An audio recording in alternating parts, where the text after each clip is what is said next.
This is the LG 27UD88. This is kind of the upgrade to the 68p that I reviewed a couple of months ago, and that was an awesome monitor, and so is this. This one is still the 4K 60Hz IPS FreeSync enabled display. It has actually a pretty decent set of inputs in the back, and overall just a very nice aesthetic and an amazing panel to go with it. Let's take a look. So on the front you have a pretty minimalist design. You actually have a relatively minimalist stand as well, with just this sort of crescent shape with sort of brushed aluminium look to the plastic that's there. The stand does actually have a lot of adjustability. You do have height adjust, tilt, as well as rotation, so you can turn the screen to be portrait mode, and otherwise that is basically it for the stand. If you want to swivel it, then you just have to move the monitor, but that's fine with me. On the bottom of the display you will find the I guess the little nipple or knob that allows you to control the menu system. The menu system is pretty decent. It takes up most of the right hand side of the screen, but it's very easy to navigate, it has some decent settings, and you can even do picture-in-picture with the multiple display inputs on the back. Speaking of the back of the monitor, it is a rather glossy white plastic back, which probably isn't too much of an issue as you're not going to be looking at the back of the monitor too much, but still something that I'd like to see in a matte version. But otherwise, in terms of the display inputs, you have a DisplayPort,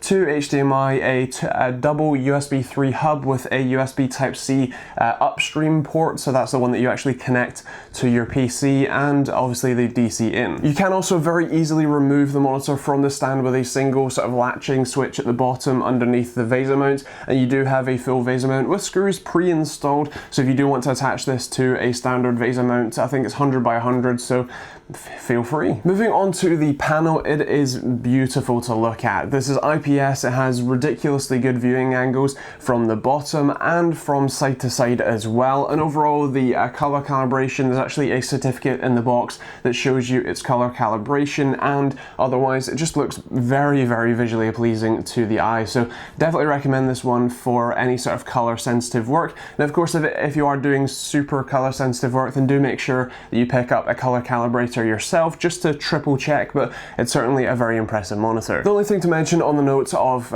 color sensitive work, I do believe this is an 8-bit panel as opposed to the 10-bit panels that most ultra professionals use, so just bear that one in mind. But otherwise this is still a 3840 by 2160 display. It does have FreeSync, so when you are gaming, especially with an AMD graphics card, then this is actually a really, really nice experience.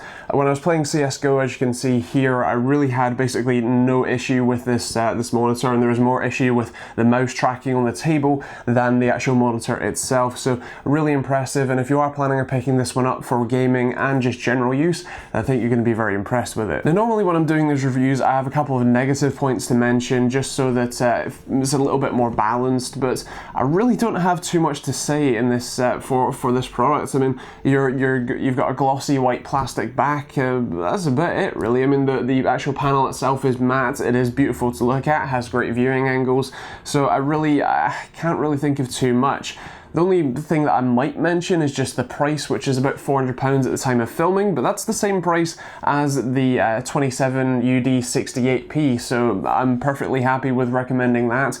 So I should be plenty happy recommending this. So yeah, I can't really think of too much wrong with it, I'm afraid. As I understand it, this is also HDCP 2.2 compliant, so if you want to watch your 4K Netflix, then this is a perfectly suitable monitor for you as well. So again, this is really a very good all-rounder. If you want to use it as a more media-focused monitor, then that's perfectly fine. Content creation, also perfectly fine. Gaming, it does a good job at as well. So as I said, it's just a pretty good all-rounder. So moving on to the scoring, I think for me, value for money is going to be a 4. When it comes to performance though, it has to be a 5, and in terms of functionality, I'm also going to go with a 5 as well. When it comes to styling, I do really like the look of it, but the glossy white plastic back does bring it down a little bit, so that's a 4.5. But in terms of TechteamGB score, it has to be a 5 and a top tier award.